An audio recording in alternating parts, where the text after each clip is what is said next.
Hello and welcome. Hello, everyone. It's lovely to have you here this evening, morning, wherever you are. And in this interview today, this live interview, we are talking about the upcoming film Cocaine Bear with a real life bear expert, Heidi Quine from Animals Asia. At the time of recording, Cocaine Bear's trailer has hit social media and built a lot of excitement and anticipation for what is being pitched as a thriller dark comedy film, for which is based loosely on a true story. Thank you so much for joining us today, Heidi.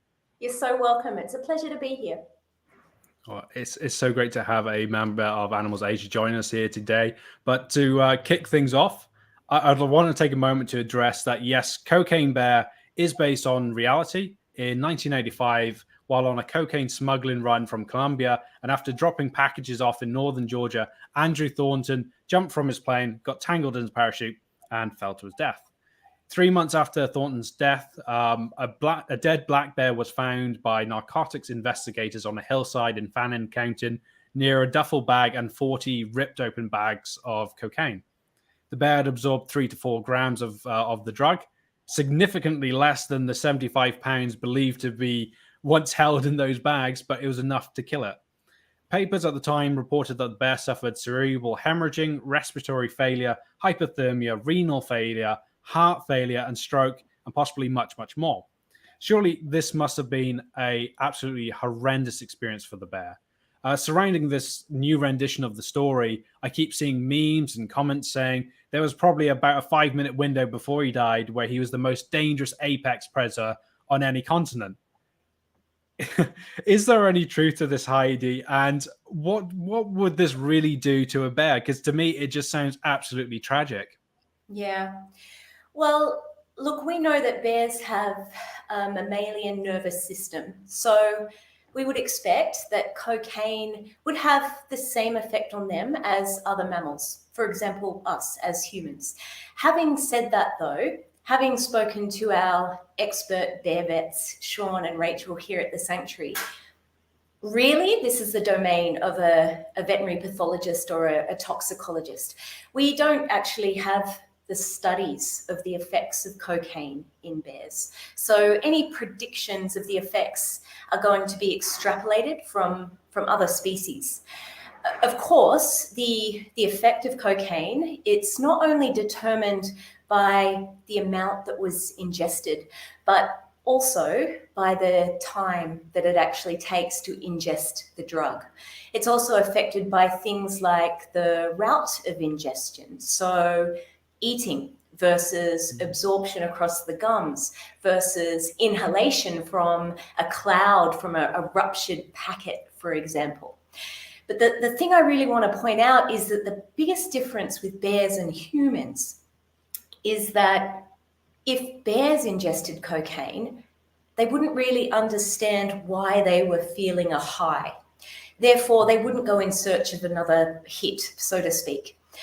In any case, in humans, the drugs can make people feel paranoid, angry, hostile, anxious, and this is even when people aren't experiencing a high. And so regardless of how much of the drug is used or how frequently, cocaine does terrible things. It increases the risk that the user will experience things like heart attacks, strokes, seizures, respiratory failure, and any of these things can result in sudden death. So, I mean, let us make no mistake about it. Death by cocaine is a truly horrific way to die. And we've seen very similar things in the bears that we've rescued who have suffered things like brain hemorrhages in association with the diseases that they get directly from being farmed for their bile. For me, I feel like it's relevant to any folks out there who have ever been spiked by a drug. It is a very scary experience to just be out of control in that manner, and that doesn't mean on a rampage as they've depicted it there. It's to not be in control of your body, and it's so sad to hear that happen to a bear, and now it's been depicted as a dark comedy. And actually, tell you what, I will bring up one of the short clips that we have from the trailer here. And how they're depicting the bear just scoffing bags of cocaine, and then he apparently he's having a jolly old time with it. But we can't say that's going to be the case, is it? Surely it's going to be very scary. Yeah, you'd have to imagine it would be, because the bear wouldn't necessarily understand what was happening to himself. Absolutely. And we've seen so many animal advocates come out already and be like, who is making this film? Who was responsible for putting this out there? But with the film's roots being grounded in reality, Hollywood has done its best to embellish and amplify aspects as it does in order to be entertaining. What we see in the trailer is quite far removed. Even so, the film provides us with a good opportunity to talk about the reality of bears in the real world. Cocaine Bear seems to be following in the footsteps of the 1976 horror thriller called Grizzly, which was a film about a park ranger's attempts to halt the wild rampage of an 18 feet tall, man-eating grizzly bear who terrorizes a national forest. So Cocaine Bear reinforces a narrative of bear being this great danger to humans. How does this affect and the work of organizations like yourself with Animals Asia, who are doing everything that you can possible to try and save bears and protect those dwindling species? Yeah, honestly, I worry. I worry that people will come away thinking that we need to be saved from bears, when actually, in reality, it's nearly always that bears need saving from people. Even in, direct human-bear conflict situations, it's nearly always the bear that loses their life and not the human. The fact is, here in Vietnam, for example, where both Asiatic black bears and Malayan sun bears were once widely spread right across the country, their populations have reduced to, frankly, frighteningly small numbers. So, for example, sun bears here in Vietnam have disappeared completely from up to 97% of their original territory. And we don't actually know how many wild Asiatic black bears are left out there, but what we do know from research that we conducted in 2015 is that their numbers are definitely decreasing. The International Union of Conservation for Nature lists the species as vulnerable to extinction. So I do think that films like this could have damaging effects for conservation. Yeah, not surprising at all. No, I think people are starting to get it with the whole with the sharks. In the case of it, if you go into the water, you're going into their territory. But we've got to think, we're pushing further and further into these bears' territory. Absolutely. It brings to mind some friends of ours that have an animal rescue sanctuary in New York way, isn't it? And, they frequently show us beautiful footage of the bears that share their space, and they don't encroach their space. They don't come and attack the rescue animals or any of this stuff. They just have this mutual, respect for one another and keep the distance. And it really is beautiful to see them in their natural environment. But in an interview that you did with Newsweek about bears, on what is driving the rising number of bear encounters and why it is that bears do attack. I'd love it if you could share your response with our audience, and also, what are the greatest threats to bears? As you say, my guess would probably be humans. Is that right? Yeah, you're right, Jackie. You're absolutely right. The biggest threats to bear species are humans. It's us. Whether we're talking about hunting, poaching for the illegal wildlife trade, loss of their habitat through deforestation, all of the effects of man-made climate change on ecosystems across the world, or just human-bear conflict. The losses to bear life are extraordinary. The Asiatic black bear population here in Vietnam, for instance, suffered a 60% loss over the past few decades, and it's now listed as endangered within Vietnam. And that's why we at Animals Asia are working together with the Vietnamese government to end the illegal bear bile industry, because this is an industry that has been driving bears to the edge of extinction. But I must say, we need all the help we can get to ensure that there is no bear left behind, because you're right, absolutely, the biggest threat to bears is humans. Actually, whilst we're on the topic, I think it might be good for any of our viewers who are not yet familiar with bear bile Could you just give us a little explanation about what bear bile is and why they're harvesting it from them? Absolutely. So bears are farmed in a number of countries across Asia, like here in Vietnam, and kept in truly horrendous conditions. Very small cages where they can't move around. It's almost like sensory deprivation. They have no access to simply be bears, no access to fresh water or regular food. And all of this is to harvest their bile, which is a liquid produced by their bodies, same as us, found in the gallbladder. And it's harvested to be used in traditional Asian medicine to treat a range of disorders. Here in Vietnam, it's very often used to treat bruising, but we also see it prescribed for things like liver disorders or in pregnancy. Animals Asia is doing extraordinary work, and actually back in 2020 we signed a memorandum of understanding with the Vietnamese Traditional Medicine Association to phase out the prescription of bear bile in traditional Asian medicine, which is such a win for bears, because the fact is that cruelty-free herbal alternatives are available. There are at least 32 different very easily grown and easily acquired herbs available here in Vietnam that traditional Asian medicine recognizes as having the same effect as bear bile. Wow. Such amazing work. I absolutely love that. And for any of our viewers, if you're on our YouTube channel, do go check out our activist playlist. I believe it's in season 2. We talked to Jill Robinson, and she went very much in depth about this issue and some of the amazing wins Animal Asia are having around this. And I will say as well, that was my first experience looking at sun and moon bears. I fell in love. They are just such beautiful creatures. I didn't know I loved bears so much. Pigs, I knew I loved, but bears, like that was a new one on me. And so, yeah, they're just such beautiful creatures. It's so sad to see them suffering for this industry. But once again, in this film, we're seeing another influence of suffering.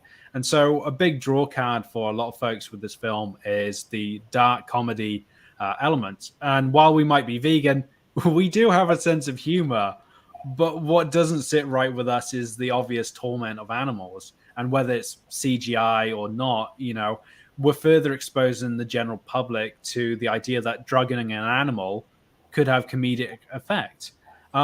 Since the rise of platforms like TikTok, we have seen stupidity reach new heights from trends such as eating Tide Pods, trashing school bathrooms because it's on trend.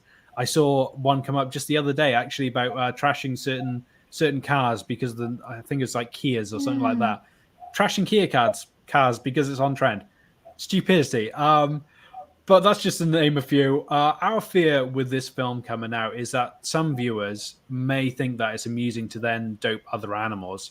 Since bears won't be available to most people, this potentially means the suffering for many species. Is this a fear that you also share with the release of the film? Hand on heart, yeah, I am. I am worried about that. Animals Asia, we have been campaigning to end the abuse of animals for entertainment for decades now. Sadly, though, it's the internet that remains as really the largest platform for both spreading and sickeningly profiting from cruelty to animals. Animals Asia is actually one of the founding members of a coalition called the Social Media Animal Cruelty Coalition. And sadly, through that coalition, we know that videos of wild animals being abused receive billions, that's billions with a B, of views on social media platforms like Facebook, YouTube, TikTok, Instagram. And the stats, I mean, they're pretty sobering. Over 12 months to September of this year, the coalition found a total of 840 videos depicting endangered wild animals kept domestically as pets who were physically and psychologically tormented by humans. And those videos garnered a staggering 11.8 billion views. And look, I know in the face of that level of suffering, it can feel really overwhelming. But there are 5 really simple steps that I want to share with the audience of things that we can do to help, and they're all really easy. So the first one is educate yourself and be aware when what you're watching is actually cruelty. The second thing, if you see cruelty, report it to the social media platform, and I'll say a little bit more about that in just a moment. Now, the third thing, if you know in advance that whatever the video is, you haven't watched it yet, but if you know in advance that it's cruelty, don't watch it. Click away. And that's sort of related to the fourth thing that we can do, and that's don't engage with it. Don't engage with these videos, whether it's by commenting, even if it's to call out cruelty. And the last thing is don't share it. Because engaging with these videos, sharing them or commenting all drive more views and higher levels of engagement. And look, I know when it comes to reporting cruelty online, if we as people who care about animals receive no or disappointing feedback from the platforms, for sure, it can feel really, really disheartening, and it can make us feel like we're not having an impact, and perhaps make us question whether or not we should give up.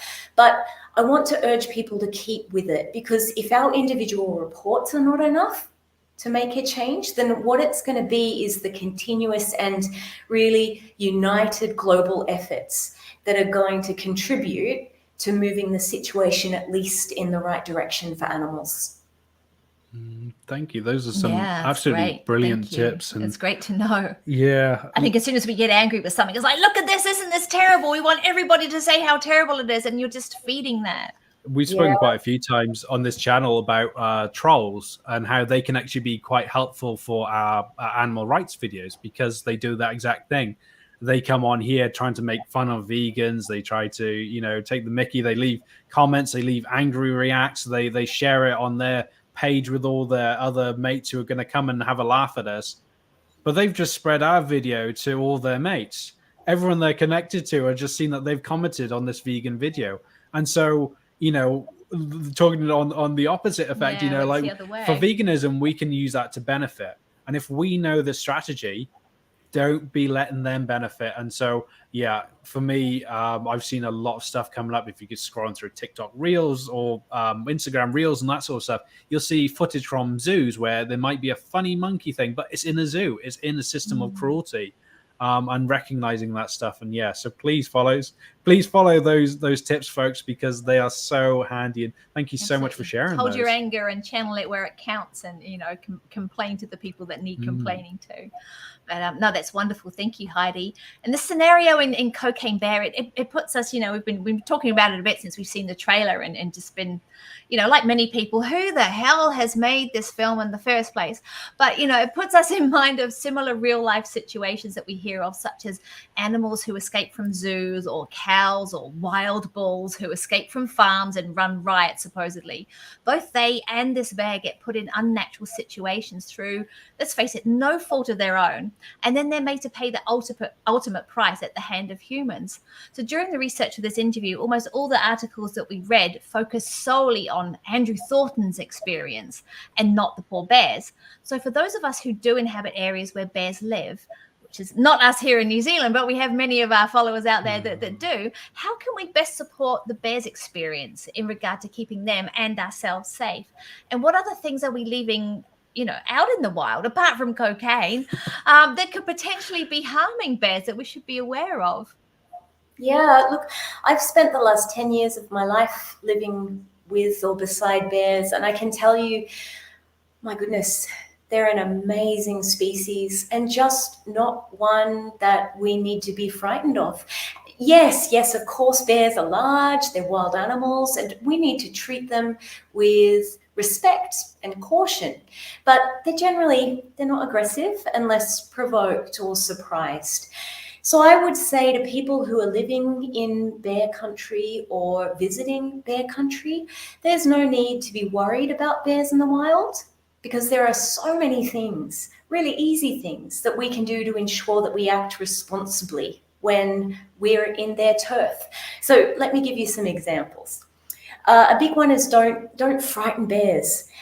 Make sure that bears can hear you coming a long way off. So you can do that really easily by walking in groups or making noise while you're trekking. If you do come across a bear, remember, it's very unlikely that they want to attack you, and it's much, much more likely that the bears are either curious about you or they're frightened. You know, that old adage really holds true, that they're often more frightened of us than we are of them. And for the folks that are lucky enough to be living in bear country, it's really important to remember that food left out for dogs or cats, or even things like compost piles, including things like kitchen scraps, can attract bears. Bears have these extraordinary senses of smell. So sensitive, it's hard for us to even, measure how powerful their sense of smell is. So really simple things, really practical steps people can take to keep themselves, their families, and bears safe. Keep the home area clean and tidy. It's a really great start. Rubbish and food items, anything like that, should be stored in bear-proof enclosures or containers. And any food that you're offering to your companion animals, don't leave it outside unattended. So all you need to do, once dogs and cats have finished their dinner, bring it back inside the home.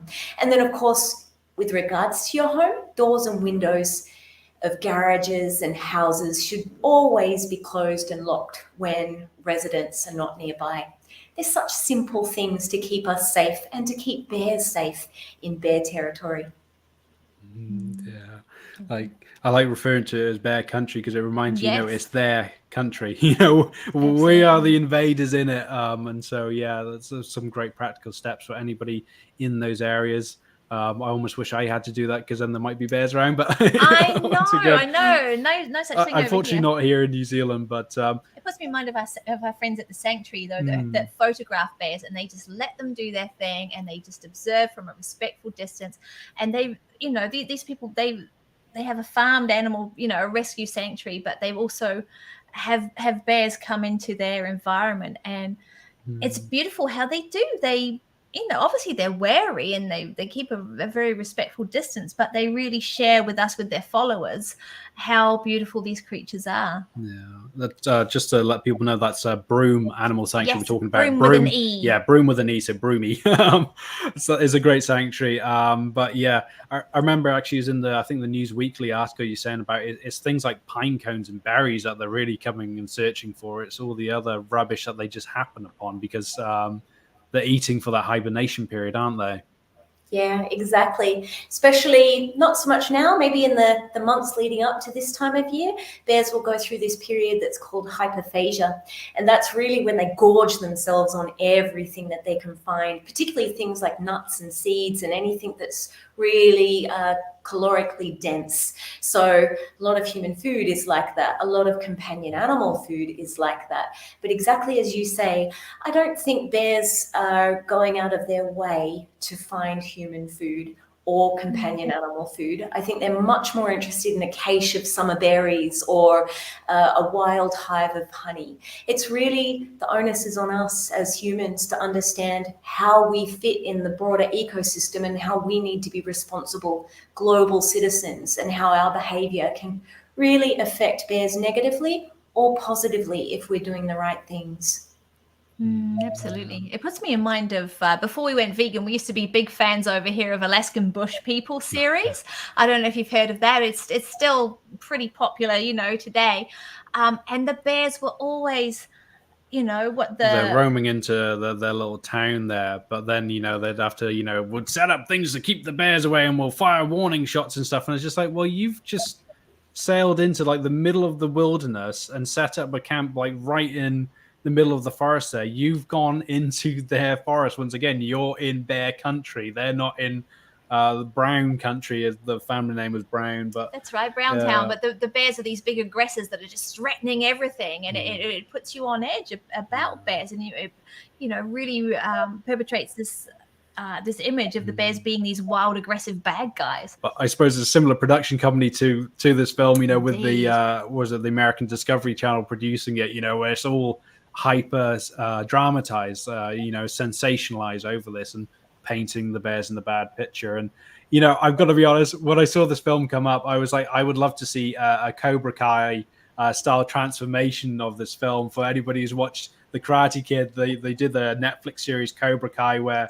Johnny Lawrence becomes the hero, and you actually see his side of the story, and that he's not really the bad guy from he's misunderstood. Yeah, he's misunderstood, so I would love to see a bear's version of this, where these horrible humans come into his forest, and you get to see that they're really the good guy in all of this. So yeah, hopefully Netflix, give me a call. I'm down to You've to got write some ideas, one. you reckon? Yeah, but another interesting and somewhat disturbing fact we learned whilst doing the research for this was that the true cocaine bear, he's still around, and he's been dubbed Pablo Escobar. And as I was saying before we started this, I'm a fan of a pun, but not when there's somebody's life at expense.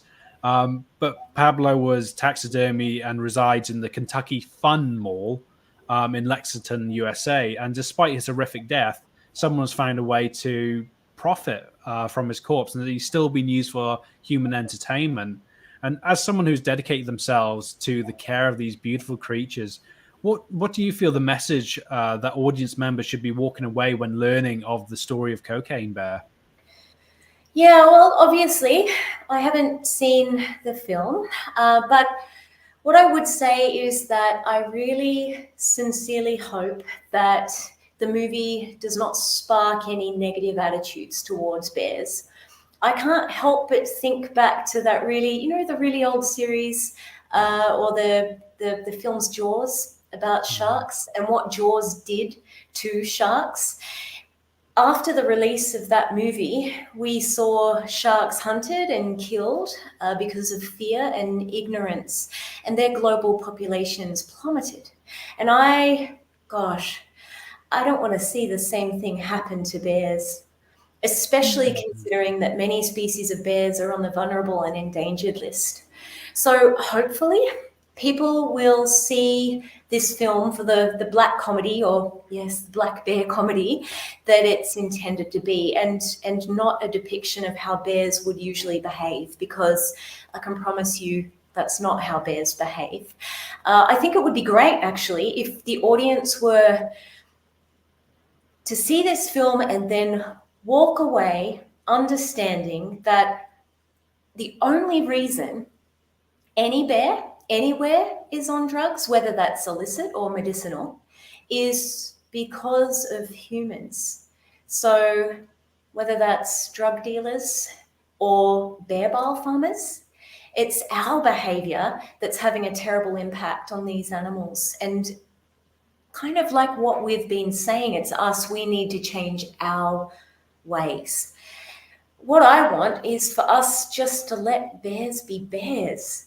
Every single one of them, every single bear deserves to live their one precious life, like we have our one precious life.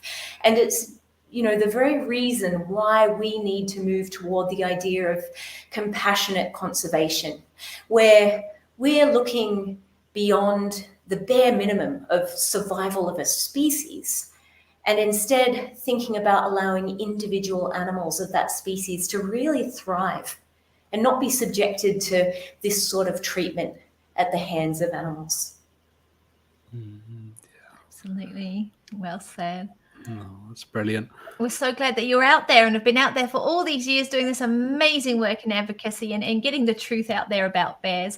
And Animals Asia has been doing incredible work in protecting bears. As Gareth said, we've had the pleasure of interviewing Jill Robinson before as well, and it is such a pleasure to have another representative on our channel today.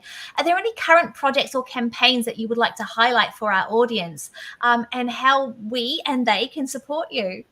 Yes, because it's tremendously exciting. It feels like we're Well, no, it's not even that what it feels like. We are on the precipice here in Vietnam at Animals Asia of something truly extraordinary. We're about to deliver on one of our founding goals. And here in Vietnam, we're going to end the illegal bear bile trade for good, which is absolutely amazing. And we're doing that as the one and only official partner of the Vietnamese government. So it's Animals Asia and the Vietnamese government, hand in glove, working together to dismantle and close down an illegal wildlife industry together. And to do that, right now, Animals Asia is funding and building our second bear rescue centre, which is going to be home to the remaining around 300 bears who, as we speak, are currently incarcerated on these illegal bear bile farms across Vietnam. Animals Asia, we've already rescued over 670 bears across Asia, 670. And once the last bear is saved, this trade is going to be history in Vietnam. And what I'm most excited about is it's going to set a precedent for other countries in the region to follow and to get out of bear bile farming for good. Now, I've got to be honest and say that this is a hugely expensive exercise. And honestly, we need help to fund it. So what I want to say is, please, all of you who are listening into this, could you visit our website, animalsasia.org, or follow us on our social media so you can check in with us on Facebook, Instagram, or LinkedIn and find out more about how you can help us bring every last bear home and make sure no bear is left behind. Absolutely brilliant. That just fills my heart with joy. I'm so happy to hear that you're making such great leaps with this now. And yeah, everyone, you can see here, back there. That's right.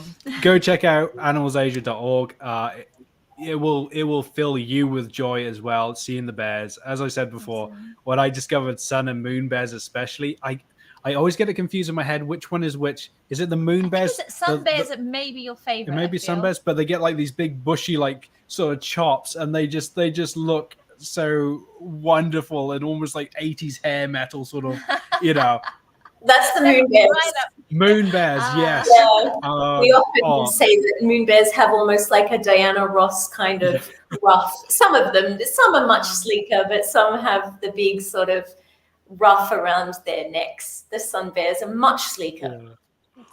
Yeah. Moon bears, love them. Not to be speciesist, they're one of my favorite animals, but it is so wonderful to hear the amazing work that you're doing, as always, with Animals Asia. So please, folks, do go and check them out. Definitely. And to learn more about Animals Asia's work as well, go to our Vegan FTA YouTube channel and look on our activist playlist where we interview Jill Robinson as well. And that will will teach you rather a lot of the history behind Animals Asia and the work that they've been doing. But yeah, what is it? 670 bears already saved? Yeah, that's more than 670. Amazing. Yeah, it's absolutely extraordinary.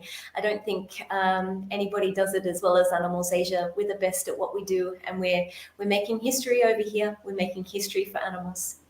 It's incredible. And that's why we love you. So absolutely. Thank you so much for joining us today. It's been incredibly insightful, and I hope everyone going away from this will know a bit more about what's coming up in the blockbuster in the cinema, and sort of potentially think differently about it. Yes, please don't watch, don't share, don't draw attention to it in any way, but just, we'll spread those right messages. And support Animals Asia. So thank you so much for joining us. Thanks, Jackie and Gareth, and thanks everybody watching in at home.